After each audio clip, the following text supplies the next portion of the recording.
Being free from material constraints, you become a celestial being. Siafang. April 11, 2024. Translation edited by Chinyu. Eating, clothing, shelter, transportation, birth, aging, illness, and death are all manifestations of material constraints.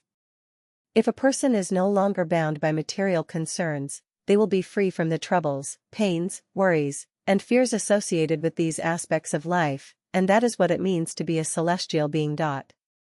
Reflecting on our past and observing those around us, we discover that most people spend their entire lives toiling and laboring, with the majority of their time devoted to material pursuits, eating, clothing, shelter, transportation, birth, aging, illness, and death. We worry about what to eat, what to wear, where to live, and the inevitability of aging, illness, and death. We are almost entirely bound by material concerns, dominating our thoughts and consciousness, causing us to overlook completely the true purpose of coming to this world. The so-called material constraints do not mean that material possessions bind our thoughts and actions, rather, it is that our consciousness falls into the trap formed by materialism. When we spend our entire lives pursuing and possessing material wealth while forgetting about the elevation of life, we are bound by materialism. For example, because we have physical bodies, we need to eat. However, eating is not the purpose of life. If we spend our days thinking about what to eat and working diligently to obtain food, then we are bound by food. Similarly, the purpose of earning money is to obtain more and better survival resources. But when our minds are consumed with thoughts of how to earn money and how to earn more money, then we are bound by money. In short, whatever we revolve around, we are bound by the things we revolve around.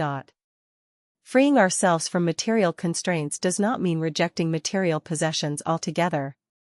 It does not mean giving up food, housing, clothing, vehicles, medicines, tools, utensils, money, etc. Rather, it means that our thoughts, intentions, words, and actions no longer revolve around acquiring more material possessions and money but instead revolve around something more enduring and eternal. Above the material world is the spiritual world, above the spiritual world is the world of the soul, and above the world of the soul is the holographic world. Life is bound by what confines it, and life exists in that world. Life bound by materialism exists in the material world, life bound by spirituality resides in the spiritual realm, and life bound by the soul resides in the world of the soul. People live in the material world, celestial beings reside in the spiritual realm, super-celestial beings and Buddhas dwell in the world of the soul, while gods and the greatest creator inhabit the holographic realm. To become a celestial being, one must break free from material constraints and enter the spiritual world. To live in the spiritual world, one must possess nothing and no longer toil and labor for more and better material resources. In fact, there are many people in today's world who live in the spiritual world. Artists and scientists, for example, truly live in their artistic creations and scientific explorations, rather than in the pursuit of money and material goods. Monks and nuns in monasteries and Buddhist temples also live in the spiritual world. In the current spacetime, almost all the Chanyuan celestials of the second home live in the spiritual world.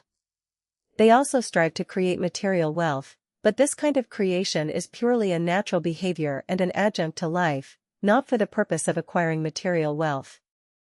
Living in the spiritual world does not mean completely giving up the enjoyment that material possessions bring. Living in a villa is indeed more comfortable than living in an attic, and driving a luxury car is indeed more comfortable than driving a tractor. However, the greatest difference between life in the spiritual world and life in the material world lies in the fact that when people living in the material world live in a thatched hut, they will feel pain and anxiety because society's common values admire those who live in villas and look down upon those who live in thatched huts. It is difficult to find a wife and raise children when living in a thatched hut, so there will be countless worries and sorrows. On the other hand, people living in the spiritual world will not have worries and sorrows even if they live in a thatched hut. Allow me to provide a real example. At the Canadian headquarters of Lifechanyuan, there are 5 crown of Chanyuan celestials. They had a total income of only 100,000 Canadian dollars in 2023, which means each person received only 20,000 Canadian dollars for the entire year. The average annual income of individuals in Canada is over 43,000 Canadian dollars. In other words, the income of the 5 Lifechanyuan Celestials is less than half of the average income of Canadians. Now, ask yourself, are those Canadians who earn over $40,000 a year living comfortably, or are the residents of the Lifechanyuan, who earn only $20,000 a year, living more freely and contentedly? The answer is obvious. If a person earning a monthly income of less than $2,000, especially if they are renting a house, would find it difficult to survive. For example, in Vancouver, the monthly rent for a one-bedroom apartment is no less than 1,600 Canadian dollars. If you earn 2,000 Canadian dollars a month and pay 1,600 Canadian dollars in rent, how can you live? However, the 5 Lifechanyuan Celestials each receive only 1,660 Canadian dollars per month, and not only can they survive, but they also live very comfortably and freely. This stark difference illustrates the vastly different situations between people living in the material world and those living in the spiritual world. In fact, people living in the spiritual world often enjoy more material comforts than those living in the material world, which is the secret behind the higher quality of life and taste of celestial beings compared to ordinary people. This is the principle that unselfishness leads to self, and selflessness leads to fulfillment.